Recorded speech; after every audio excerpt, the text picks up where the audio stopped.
Hello and welcome to this one single tutorial on Google Slides. We're only going to do the one. We're not going to do more than one tutorial because there's not that much to talk about. I mean, it's a slideshow. It's a pretty simple concept. So we're going to build a slideshow. And for this one, this one's a little bit different because it's not going to be like hand-holdy as much. It's going to be a little bit more freeform. You're going to have a lot more freedom, and you're going to use your own topic. And for your topic, think of an animal that you like, or an animal that you fear, or an animal that you think is awesome. Take a moment, think about it, and then once you have it, open up the Wikipedia page for it, because you're going to shamelessly steal information from there to, harvest. So I'm going to open up the Wikipedia page for the capybara, which is the animal that I'm going to choose to do. And then you're going to go to Google Slides. So I'm going to open this in a new tab and drag my tutorial over here and keep my example up. Okay, so the first thing you're going to want to do is make sure that you're in the right account. And then create a blank one. I've already made one, so I'm going to just sort of duplicate it, and I'm kind of curious to see if it will give me the same suggestions. We're going to use some of the really cool Google AI tools to make our lives a little bit easier. So first thing you want to do is name it.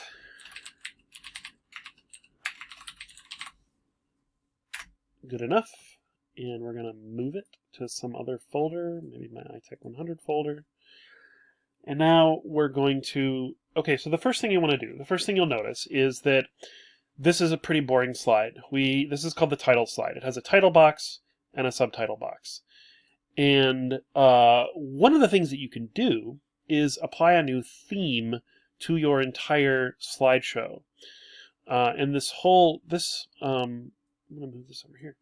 This pane on the side is the one that kind of has all of your different themes and stuff built into it. So scroll through here, look for one that you think you like. I'm going to use the same one I used last time, which is called Coral. But pick whichever one you like. I'm not going to grade you on which theme you pick, just as long as you pick one and don't use the default boring black and white one. So click a theme, and then we'll want to add a title. And add a subtitle.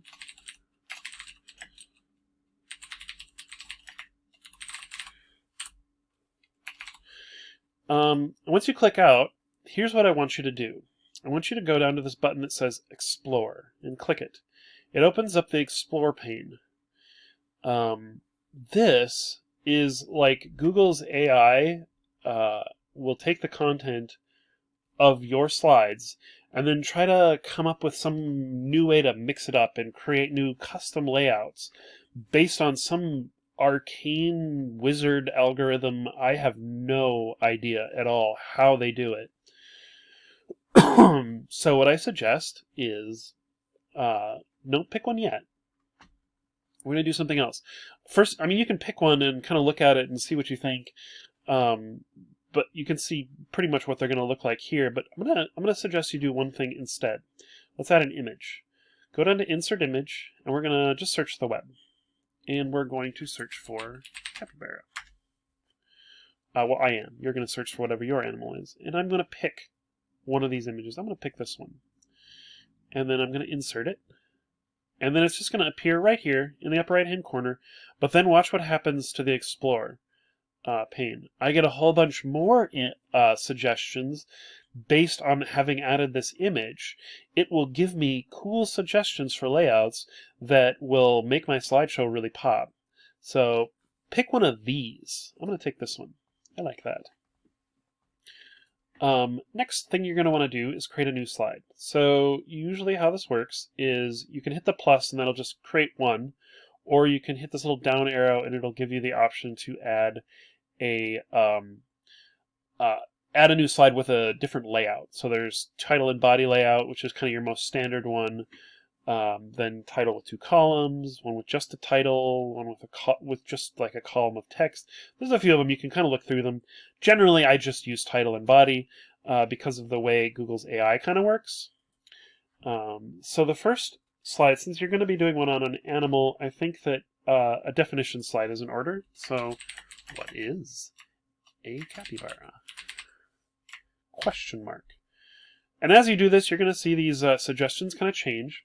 Now, here's another thing that I want you to all do. When you're going to add information to a slide, always, always, always use bullet points. Don't just type paragraphs into here. Use the bullet points. On PowerPoint, it's a default, and so you never have to worry about it. But for some reason in slides, you always have to click the bullet list button right up here to add the bullets, and then do it. The capybara is the largest rodent in the world. It's native to South America. Adults are 3.5 to 4.4 feet long. They can weigh as much as 200 pounds. Exclamation mark. Okay, so now what I want you to do is do the same thing. Add an image to this slide. You'll notice that the suggested slides are kind of cool. Some of them are neat, like these down here. These are kind of cool with these kind of layouts like this. And there's definitely some opportunities for really cool layouts that are just text only. Obviously, this one's inappropriate. The cityscape has nothing to do with capybaras. So we're going to grab another one, do another search for... oh, here's a little... Where's the one I used before? See, it's obviously not always going to show me the same pictures because the search engine is going to be different from day to day. I'm going to use this one. Don't want to spend so much time looking for images. And so it's going to paste it right over my entire screen, but look at this. Look at some of these suggestions. It has automatically generated layouts custom to the content that we've created. So if I select one, I get this really nice layout. And I didn't have to do any work. And it looks professional, it looks good, and it was really easy to do. It uses this crazy automatic artificial intelligence program. And then if you look at it again, you can scroll down and kind of sample any of the other ones, see what you think of them. But I'm going to leave it with this one. Now, what I want you to do is add 4 more slides to this. You're doing this on an animal, so some appropriate ones are listed in the tutorial. Do one on habitat, one on diet, one on social habits, and one on conservation status. Keep it relatively brief. These are the 4 that I'm going to try to create. Oh, I lost my... There we go. And I'm going to fast forward this section and I'm not going to talk. So I'm going to do this really quickly, and then you guys can pause it and follow along at your leisure. And then once we come back after the fast forwarded part, I'll show you transitions and animations.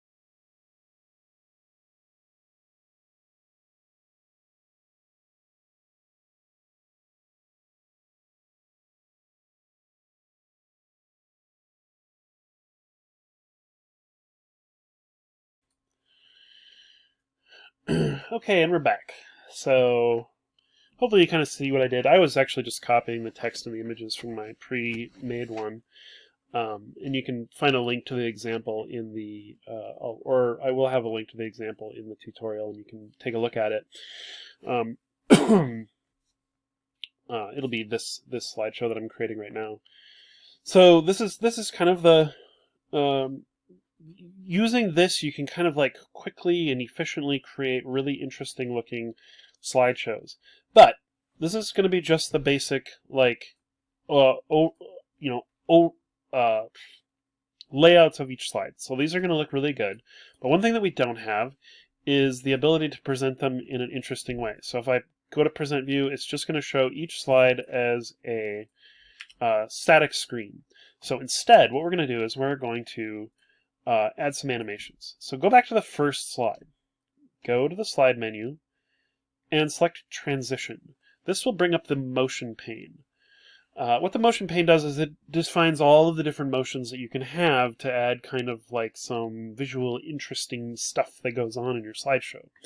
So the first one is a slide transition. So a transition is a is an animation or a motion that plays during the transition from one slide to the next. So I'm just going to use a simple fade and then hit play so you can see what it looks like. Fade, slide, fades in like a movie. And then I'm going to do this. Stop. We're done. Apply to all slides. Boom. And you'll notice this little motion icon appears next to each slide. So now it knows that I have some sort of animation associated with every slide. So this means that when I hit present, each slide is going to fade in. We're supposed to fade it. Yeah, there we go. But there's another principle in Slideshow, in sort of the Slideshow lexicon, is this idea of what we call progressive disclosure, which is where I want to control how much information is being displayed on the screen at the same time. Basically, I want each bullet point to come up when I say it should come up. I want them to come in one at a time, and I want them to only show when I want them to show. So this allows you to kind of prevent the audience from reading ahead and losing their focus and concentration on what you're saying. If you want people to pay attention to you, this is one of the ways that you can do it. One of the easiest ways to lose your audience is just to have a whole bunch of words on your slide at once, and then they'll just start reading rather than listening to what you're saying. So this way you can let them read one short sentence at a time, and then have them come in as a matter of emphasis rather than just as this is the information on the slide. So here's our bullet. So this is one of the reasons why I use bullets whenever I do a slideshow, is because you can make these kinds of animations. So what you have to do is you have to so go down to the second slide where you have your first bullet list, and then just select the bullet list. Select it somewhere. Click inside of the box, and the motion pane will change to so you have slide transitions and object animations. What I want to do is add an animation. So I'm adding this animation to this. I clicked it twice there. To this text box. And let's say I want to do fly in from the bottom. That's a fun one. I want it to fly in on click, but it's going to have a problem. What it'll do is it will just all fly in one shot. Keep going. There we go. Which I don't want. So what I do want is, so this is why I fly in from the bottom, on click, and then click by paragraph. That will cause all of your bullets to come in on their own click. So I have to click once to have the first bullet, again to get the next one, again to get this next one, and again to get the last one. So that is how you can get your progressive disclosure for all your slides. So for this tutorial, I want you to do this to all of your slides. Just go ahead and you can do it so quickly just by doing it this way and taking the defaults and making sure that by paragraph is clicked. So add animation, by paragraph, add animation, by paragraph, and that's it. So with that, this tutorial is done. Submit it as a link to the using your Google Drive to Canvas, and that'll be it. And we'll see you in the next thing.